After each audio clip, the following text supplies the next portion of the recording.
Did Chinese developer Game Science debut title for a non-mobile monkey game just take a fat gorilla dump all over its detractors? Hey there, you digital drifters! It's that time again where we sift through the rubble of gaming news for garbage and gold. So grab your sippy cup because we're about to coast through some of the week's highlights and lowlights where the only thing that is predictable is egg on someone's face. Hopefully not mine. Hey y'all, welcome back to the Leering Locust, a week in review for gaming headlines. Remember to hit that like, subscribe, and bell notifications if you find this content enlightening or it makes you want to blow your brains out. We've got a jam-packed week, so buckle up, babies. Let's go. Wake up, babe! The sleeper hit of the year has apparently dropped! Sony's Astrobot has critics creaming their diapers, calling it the potential game of the year. Jason Schreier is grinning like a Cheshire cat, saying it is the happiest you'll ever be playing a video game. Available now to go spend your hard-earned cash on your PS5. We're going to classify this as gold, being that it's very rare that you generally get to see a platformer gain such critical acclaim. So yeah, we like wins over here. Good old gold. Helldivers to Hellpods, Helldivers 2, another sleeper hit that in recent months has received tumultuous reception from fans due to its constant balancing and rebalancing that many have seen as redundant, has accidentally leaked in-game the sector where the Illuminate, the rumored third faction of the Galactic War, and where they reside. Super Earth then put out a press release blaming the deceased comms techs and proceeded to find the family. We love Helldivers 2 here on this channel, and we stream it pretty regularly. Be sure to check it out on Twitch. Check the description box for that. However, one cannot help but ask, given all the development issues and bugs that take place in the game, and I'm not talking about in the game like the tournament, I'm talking about the actual game. What could have possibly inspired this accidental quote-unquote leak? Could it have been that perhaps a new competitor has arrived? Speaking of which, Warhammer 40k Space Marine 2 releases on September 9th, 2024, and at the time of writing this on Metacritic, it stands at an 83, with the lowest score being from PC Gamer giving it a 60, stating, "Fans of Warhammer 40k will be delighted by the spectacle of authenticity, but ultimately disappointed by the messy action and unengaging multiplayer." Whereas Gamer Reactor UK, which gave it a 10 out of 10, states, "A story campaign, a parallel PvE campaign, a 6v6 PvE mode, 2 different enemy factions, co-op, single player, different Space Marine classes, more weapon loadouts, thousands of enemies on screen." When you list it all down like that, it could sound like Saber Interactive was destined to come up short on at least a few aspects of this game. However, I am constantly blown away by Warhammer 40k Space Marine 2 and how it managed to do it all. It's a bombastic action fest that reminds you of the best games of the year. A triumphant achievement as not just a Warhammer 40k game, but an action game for the ages. That's some pretty high praise, Racer X. And time to mourn again. On August 31st, 2024 marks a sad day for Capcom. Hideaki Itsuno, legendary developer who revived Devil May Cry back from the dead, not once, but twice, brought you Dragon's Dogma 1 and 2, Power Stone 1 and 2, among many others, has announced his departure. We here on this channel mourn Capcom's loss and send our condolences. We love Devil May Cry and Itsuno-sama and wish him the best. I also have another video speculating on the future of where Capcom is headed with this. Be sure to check it out. Alright, it's time to remove the shroud and put on your wizard hats, y'all. Hogwarts Legacy. According to CFO Gunnar Weidenfelds, he quotes, "A successor to Hogwarts Legacy is one of the biggest priorities in a couple years down the road." If you can remember, Hogwarts Legacy and the lead up to its release stirred a lot of controversy within the gaming world, with many on one side claiming that buying this game would be a vote for transphobia, citing J.K. Rowling to be a hateful bigot.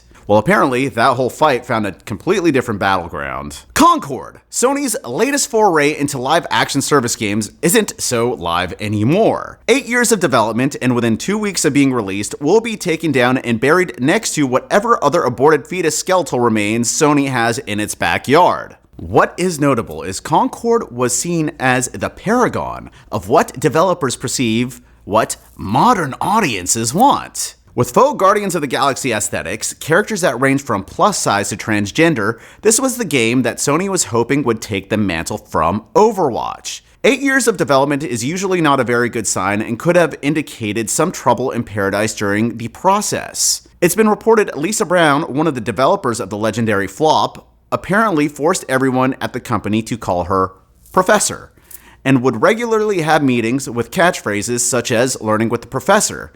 Now my question is, if she doesn't have a PhD, would that be considered stolen valor? Apparently, she hated guns, which is peculiar because Concord is a first-person shooter. It's like a chef hating food. Kind of bizarre in my opinion. Concord, which according to reports costed Sony around $100 million to make, according to IGN, has only sold about 25,000 copies, only making back $1 million. That is a 99% loss, y'all. The game wanted to DEI, but unfortunately just ended up DIEing. But the battle for diversity over profit does not seem to end there. Remedy Entertainment's senior community manager, and we might butcher her name over here, Vida Starcevic, has taken a stand against what she calls bigots within gaming circles, aiming to cleanse the community of what she perceives as toxic elements. But here's a twist. Her game, Alan Wake 2, isn't exactly setting sales charts on fire. It's like she's out there pruning the garden while the flowers are wilting. The game's financial performance isn't stellar, yet she's out there pushing for diversity like it's the only metric that matters. Vida also admitted that she would not have joined Remedy if the game didn't have a female protagonist. It's like she's running a social experiment within gaming communities, and if sales are any indication, it might not be the winning strategy. Personally, I just want to see Remedy win on all metrics. I need those upcoming Max Payne remakes to be absolute peak. And maybe if we're lucky, the domino effect will give us a Dead to Rights revival. Give him back his badge and gun and let him get on with what he does best. Now, some more news pertaining to poor finances in the realm of Ubisoft. Star Wars Outlaws, which rightly or wrongly has been caught in the crossfire of the culture war for its less than charitable renditions of character models compared to the real-life models that they based them off of. Missions behind paywalls and shills doing what shills do hasn't seen the best critical reception, with the game being deemed incredibly buggy and showcasing some very poor AI, which has caused Ubisoft's stock to dip exponentially. Ubisoft isn't doing very well to counter its Ubislop title, which is unfortunate because Prince of Persia, which we did a platinum run here on this channel, was absolutely incredible. The collection for that is up on Twitch. But also, speaking of Prince of Persia, The Lost Crown, it was recently announced that its first story-based DLC marked Prince of Persia Mask of Darkness is due to be released September 17th. What did you guys think about Prince of Persia The Lost Crown? Leave it down below in the comments.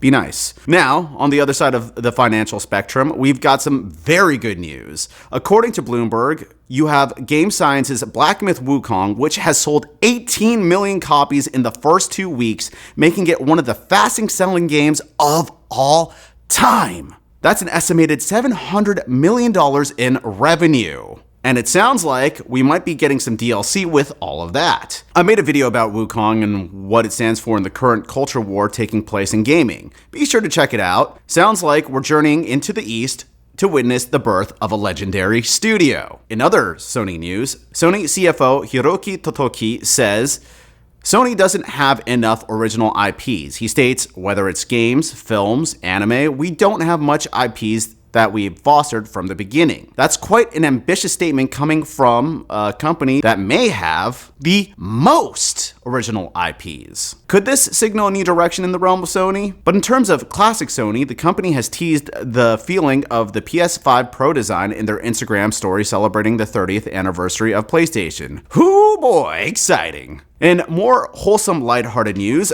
grab your Tony Bahama shirt, call your divorce lawyer, and fire up the BBQ grill. Yakuza Like a Dragon developer series director Ryosuke Hori has told Automaton that though they are happy that their new audience includes women and younger people, that the studio doesn't plan on catering to them, stating, "We don't plan to do anything like deliberately changing the conversation topics in order to cater to new fans." Also stating that the heroes in the series have a different air about them than a group of young heroes would, complaining about back pain and the like. But this humanity you get from their age is what gives the game originality. Dokunda, which means I personally cannot help but agree. I was scared when Sega put out a survey asking if we wanted more Hollywood actors in the Yakuza series, and to which I say, just keep it Japanese. We love the Yakuza series here on this channel, and earlier this year we streamed the entirety of both the Platinum and 100% run of Yakuza Like a Dragon Infinite Wealth here on this channel, and the collections are up on Twitch. So that's it for this week in review. Which news makes you want to kiss a baby on the forehead during your political campaign? Which news brings you pain? And which news makes you want to pop champagne? Will you be buying any of these games? If so, which ones? I want to know your feelings about Astrobot if you played it. Do you think I'm sexy, or do you just have bad taste? Leave your thoughts down in the comments. And as always, if you found this video to be informative or just entertaining enough, give me a like, subscribe, and hit that bell for notifications. You're also allowed to leave me love letters in the comments as well. Bye-bye.